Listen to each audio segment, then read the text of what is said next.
Garo Students' Union President Saljrang Tengrik Marak today requested all people of East Garo Hills to participate in tomorrow's rally at Williamnagar. The NGOs of East Garo Hills is organizing a public rally against the illegal appointment of Rakesh Newar Sangma.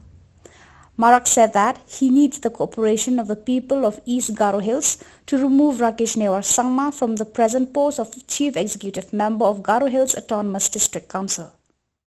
Angni bimang Saljrang Tengrik Marak, Williamnagar ni GSU President wa. Nige anga East Garo Hills to donging pa, angni kasara magaba phagaba, jungada nuwa birangko nasimangko anga nige monmol atnak tanamne kiya, dauri baingapa ko bunga February hazard ni ko kini tarik ko anchuniya rungni playground no public meeting ko ngatinga ya public meeting ko ngatanira anchuni district council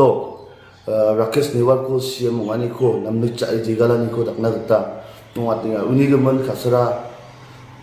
plak is courage to donging pa angni mago phagapa zongada nabira nasimang baya meeting unar ibahin ba bakura to pachina gata angana simang ko mormolan baksa didiali ko ba una cholinga Liganga yakusana kana lakon mitela achika song tangbang china.